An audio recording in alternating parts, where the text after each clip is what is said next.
everyone. We're so excited to have Catlin Tucker back with us for the 12 Days of Innovation. And so, again, I'm Jennifer Canizares and Taylor Taylor Williams. Williams. And we're just super excited to hear what all Catlin has to share with us today. So, Catlin, thank you again for just being a part of this and for round 3, been kind of the consistent one to just join us in here. People just keep wanting you back for this conference. So, obviously a lot has changed. You know, you can go to any website conference. We were at a conference previously, and I think they said unprecedented time, like 18 times in a session. So, when you think about that, when you think of where we are, when you think about what you do with blended learning, that sort of thing, and how is the role of teacher, how does it need to evolve? We're at a point where we need to change, and it's kind of this forced change, but how do we need it to, what's the direction, what's next? Where should we be changing to? Yeah, I agree. Things need to change. I think as much as this is an unprecedented moment, there are all of these disruptions that we encounter as educators in this work, right? Whether it's a hurricane or whether it's a wildfire or now a pandemic, it's just trying to find ways to kind of teach and learn and not have it constantly be interrupted. And in part, I do think that what it means to be a teacher and what it means to be a student has to fundamentally be re-examined and reimagined.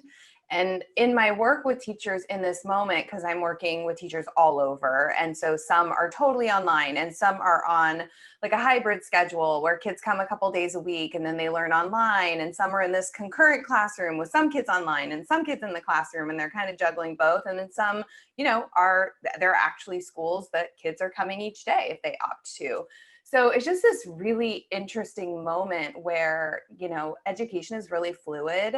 And I think part of the issue I observe is when teachers put the value of them and the work they're doing on this idea of being an expert. Like if we think our value add in a classroom as expert of our subject area of pedagogy or education or whatever, then this moment is really scary and technology is really threatening, right? Because, Google knows a whole lot more than I'm ever going to know or be able to hold in my brain. And so I think what I would love to see teachers realize is that the part of this work that we do that is so critical is the human part of teaching, and to spend less time focusing on sharing our expertise and kind of talking at students and more time connecting with them and really being a supportive facilitator and coach in that learning process. And I think there's a way to kind of shift mindsets on a campus around what is our value as educators. But I also think it shows up in the way we design learning experiences, right? If we think we're experts and that's our big value add, we design a certain kind of learning experience. And I would argue in this moment, it's not working out very well. And I think those teachers who really see their value add as a supportive coach and connector and facilitator working directly with students, then that doesn't make this moment easy by any stretch of the imagination, but they're finding their small wins by designing these learning experiences that allow for that connection. And I think we need to re-examine the student role, right? I don't think we actually ask students to do enough in terms of the real lift of learning, thinking about their learning and articulating goals and tracking their progress and really developing those metacognitive muscles necessary to be active, engaged members of these class communities. So then thinking about that and what you were talking about, let's just hypothetically pretend you're in your English classroom. What's the first thing that you change? And I mean, blended learning, yes, you're the expert. We're bringing we're familiar with that. But then what's the next level in your English class? What's the thing that you change to shift from expert to facilitator? I think it's where I invest my time and energy. So, if we're already familiar with blended learning models, it's about leveraging those models to create the time and space to support individual learners, so we really can start to act on this idea of personalized learning for kids. Or if that feels kind of out of reach at first, then working with small groups of kids and figuring out, how do I differentiate the learning for this particular group that has specific needs or interests, or maybe is in a certain place in terms of language proficiency? So whether that's using a station rotation kind of model, which can work in the virtual world, it can work in this concurrent situation, it works obviously well in a hybrid, to really prioritize that time with learners and really getting closer to what they specifically need. So it really is about the design and the facilitation of the learning, and where we're investing our time and energy. Yeah, one thing that we teachers have had a whole lot of struggle with is the whole aspect of engagement. And they just keep, trying to find ways to get students engaged, but then also, ways for them to be engaged too in the learning that's happening. So what are some suggestions and things that you might have for that?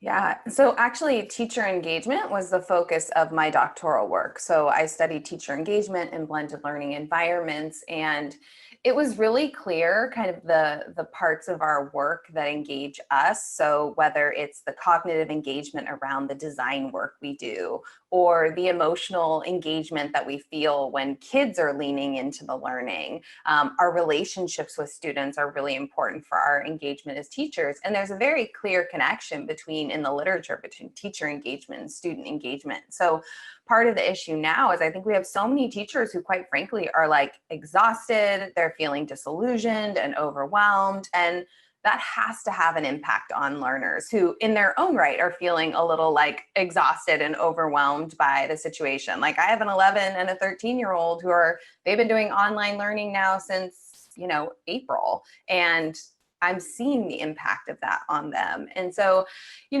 I think the answer to this, there's no silver bullet, there's no perfect way to approach it, but I do think that one of the instincts teachers have is to hold on real tight, right? That control, that kind of like managing and making sure everybody's doing what they need to do.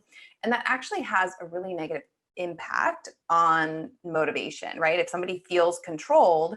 And so one of the things as I'm working with teachers, I'm like, how do we create these opportunities for students to have more agency and autonomy, right? So whether it's like I blogged about creating your own learning adventure, but putting kids in charge of like, here's how I would like to like engage with this new information. I'm going to watch a video. I'm going to read a text. I'm going to listen to a podcast. I'm going to engage with a virtual museum tour online, whatever options we give them, and then allowing them to kind of think about, how do I want to dive deeper? How do I want to process this or play with this? And then how do I want to share out? So really thinking about in this moment, how do we give students agency? How do we give them a degree of autonomy in terms of the learning so that hopefully we get more kids leaning in? Because I think, as we feel like this whole situation is so out of control as educators, our instinct is to kind of grab the control and try to manage it. And I don't know if that's the best answer when it comes to students and engagement. I think the more we can kind of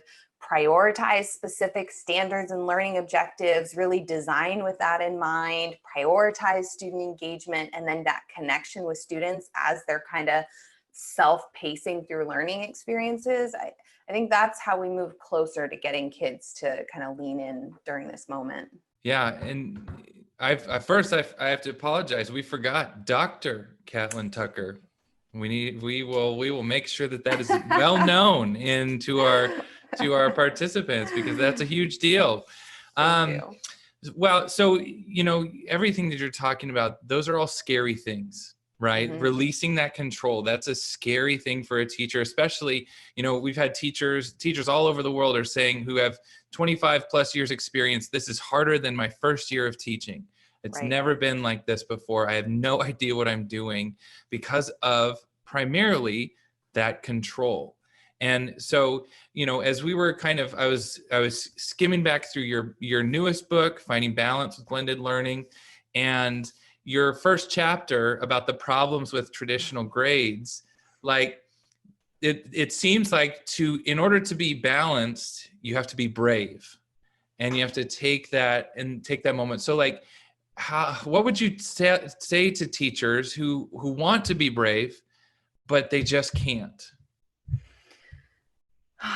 I mean, honestly, I think this messaging needs to come from leadership as much as possible. Just that reminder of like, nobody has this figured out, right? There's absolutely nobody who's mastered this situation. And the best we can do as teachers is to be committed to experimenting, being okay with failing, and then growing, right? And I think, again, and this is tied back into this idea that we value our role as expert so much in this profession, because then again, it gets really scary to say, I don't know how this is going to go, right? Tell your students, we're trying something new.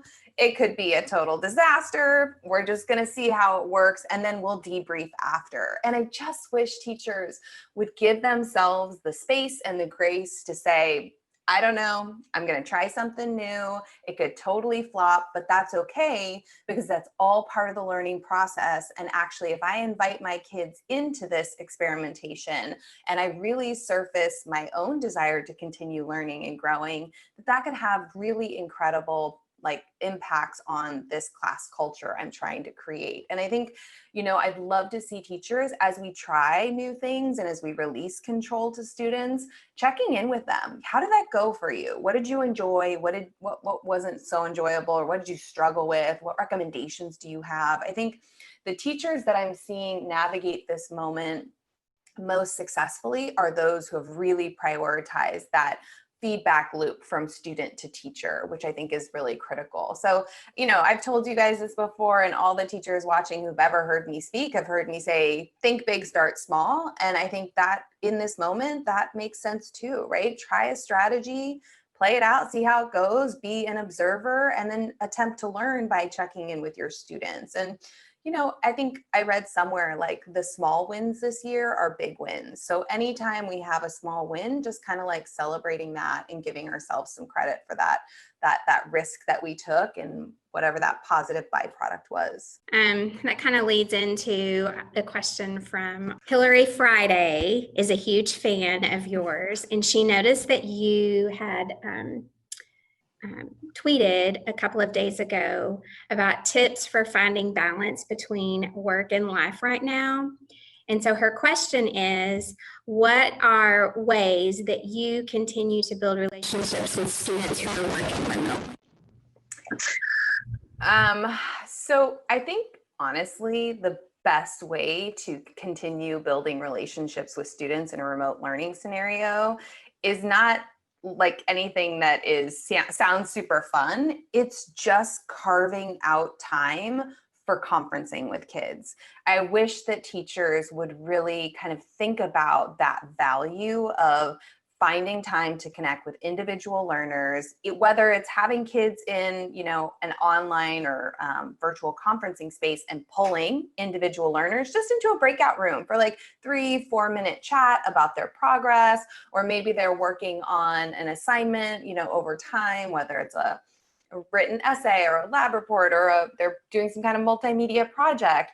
Can we pull them into a breakout room and give them feedback, or carve out time to make those connections? Because the more students are learning online, the more critical it is that we prioritize those conversations, those connections, that we build in time to give kids feedback, because I really believe that feedback is how kids feel seen and supported online. And anybody who's read Balance with Blended Learning knows I'm not talking about throwing comments all over something. It's about choosing one element, giving focused feedback that kids can act on instead of being totally overwhelmed by. And so I think the teachers that I'm coaching who are making that dedicated time to connect with learners and conference, those are the ones who are like, no, I still feel close to my students. I still feel like I'm making a difference. I still feel effective.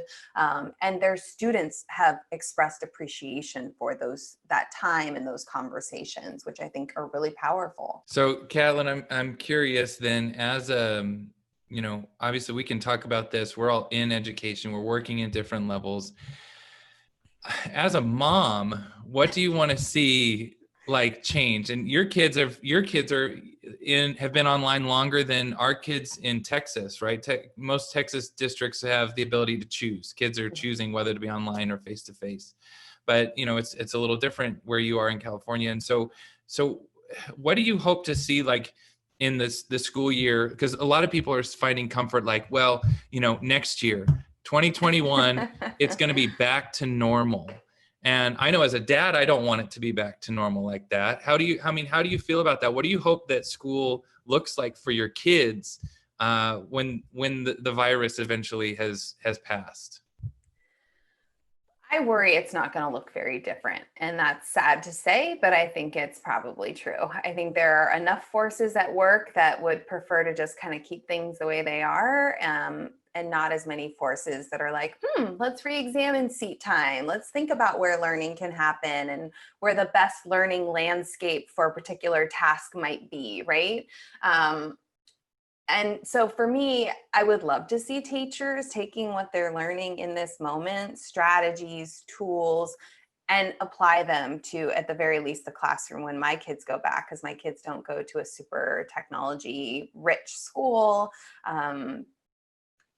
I don't know. I don't know if I'm hoping for too much, at least kind of observing what I'm observing. I will say that I see a real difference in my kids in terms of their engagement in the ways, in response to the ways that teachers are structuring planning. So for example, my daughter has a teacher who literally has gone all in, more like project based. And so Monday they get a project, they get a group, they get videos that explain the process and informational and kind of direction style videos. And then when they come to class and they get in those breakout rooms, they're working collectively with their groups to accomplish a task. And so when I walk by her door, I hear her chattering and talking, and I can hear the energy in her voice. And unfortunately, it's not the same when I walk by my son's door, right? There's a lot of sitting and listening and not a lot of talking and engaging. And for him, school is all about the social interactions, and he's not getting those online, and he doesn't like it. He's not enjoying his experience, which is really heartbreaking to see as a parent. Yeah, absolutely. So, and you had mentioned this earlier that the decisions, the push for teachers to be brave needs to come from the leadership.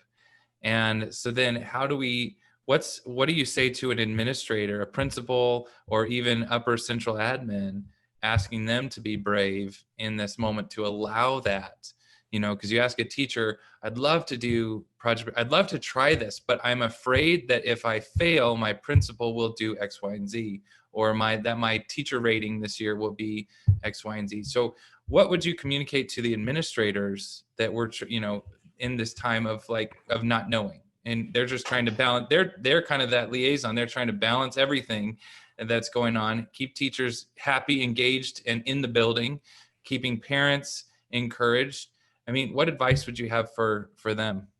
I mean, I'm a huge fan of the whole Simon Sinek start with why. And for me, I really, the why of this moment can't be because of COVID, right? Like, what we're doing has to be informed by something more purposeful and valuable than that, right? Just a knee-jerk response to a pandemic. And so when I work with leadership, we craft a why. Like, why is blended learning, regardless of this moment, why is this valuable? And I will say probably a silver lining for me is I'm not going to have to spend quite so much time like convincing people that this is worth their energy to kind of learn about blended learning and embrace some of these strategies and models.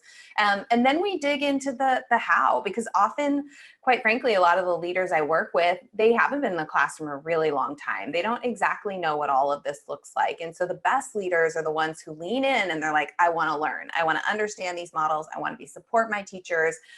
Because what we don't want is teachers making this shift and leaders not understanding it. And then, going into classrooms, physical or virtual, and then seeing, kids working together or kids doing stuff and the teacher not talking, and interpreting that somehow as a teacher not doing their job, right? So they're still putting that value add on, you're an expert, you're supposed to be telling kids information, versus, okay, you're a facilitator, you're supporting progress. So I think leadership needs to have that clear why, that clear understanding of the value of this. They need to understand the how, like how do we get it done? Because when you ask them what they want to see in classrooms, like they want to see active, engaged students, but clearly some of the traditional approaches to whole group teacher-led kind of instruction aren't yielding those, and particularly in this moment, right? Teachers who are, leaning on that whole group teacher-paced, teacher-led experience, they're the ones who are, it's so hard to keep kids engaged online for long stretches when we're talking. And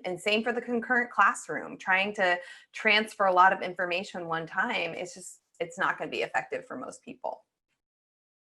Yeah, I totally agree. There's got to be that freedom, that just the flexibility, willingness to grow, and hopefully it can come from that, beyond, like you said, just this. You mentioned a couple of times the concurrent classroom, and that's something that we're doing here. A lot of people are doing. Mm-hmm. What would be your strategy in having a concurrent classroom where you've got 40% of your kids online and the rest are there in the room with you, and you have to teach them in the same class period at the same time? I actually have a blog that's drafted right now that I'm going to publish today. And at the bottom, there's a disclaimer. Like, I've really grappled with blogging about the concurrent classroom because I do not want my blogs to be perceived as an endorsement of this approach. I don't think it's what's best for teachers. I don't think it's what's best for students. I think it's the most challenging teaching assignment I can imagine in this moment. And I think part of the issues, right, there's a lot of challenges with it. One is definitely that inequality of teacher attention. It's very hard when you have kids in a class who can blurt out a question or raise a hand, and then you have these kids online who are supposed to be staying kind of tuned in. And so for me, if teachers are already comfortable with blended learning, that's what we're leaning on, right? So it's not going to feel effective. It's not going to feel really engaging to try to keep everybody's attention for an entire class period. So instead, how do we strategically use blended learning to kind of make informed decisions about what should be pulled into this synchronous time and what should be asynchronous? So I was even talking through this blog about kind of using a flip-flop approach for teachers who are really stressed out and they don't feel super strong when it comes to blended learning. My message was like, hey, start with a welcome task. It can be a retrieval activity. It can be a reflective prompt. It can be a feedback form. Start every class with like a 10, 15-minute activity that you train kids. You walk through the door, you log into Zoom, whatever you're using. This is your activity, get started. And then that way the teacher can welcome the online students, they can do their administrative tasks, they can ease into the lesson without feeling like, oh my gosh, I'm frazzled from the start. And then just do what I call a flip-flop, which is like a 2-station rotation. Start with your online kiddos, do that teacher-led experience with them, and then let them go and let them self-pace through the second station, right? Which is probably an online station. And then spend your time with the kids in class, giving them that experience when you're done working with the online kids, so that we're not constantly dealing with this divided attention issue. We can actually say, okay, I am focused on these kids here, and I've already spent time with my kids over here. And then having one avenue for questions. So even when you release kids, it doesn't mean they won't have questions. So can we use the Remind app or Classroom Q or our LMS like messaging system to make sure we can still get those requests for help as students encounter issues or problems. So it's a really challenging situation, but I do think those folks who are comfortable with blended learning, station rotation, playlist model, flipped learning, those are the ones who are probably navigating this challenge with the most ease. Just this. So out of curiosity, obviously, COVID's changes everybody's plans and whatnot, but what's on your docket? What are you working on now? Doctorate's done. You've got the podcast. You can talk about that. You got, you're right after, I think it was right after we met last year is when your balance book came out. But what's next for Dr. Catlin Tucker? Yeah, right now, to be honest, I'm working almost every day with schools all over the globe, just supporting the work that they're doing. And it's so fascinating because they're all in totally different places. So some groups I'm working with are entirely online. Some are doing this concurrent model, which is really challenging. And so my energy is going into that support role right now. I am supposed to be writing a second edition of my first book, and that's a slower go. I created a Getting Started with Blended and Online Learning course this summer because I got so booked and people were asking for support. And I was like, I have no time on my calendar. I literally did not have a day off besides Sunday from I want to say the end of April through September, early October. And so it's just been kind of nutty. And I'm working on an advanced version of that too, so that as teachers start to build some kind of confidence and self-efficacy, if they want to build, they have an option. So just trying to kind of put my creative curriculum design work, which I love, at the forefront of planning those courses and then reworking that first book. So those are my big projects right now. Right. Well, we want to thank you so much for spending some time with us and joining us again for 12 Days of Innovation. We so appreciate you and appreciate your advice and your support through all of this. And we just want to thank you again for joining us. Yeah, thanks for having me, you guys. Sorry.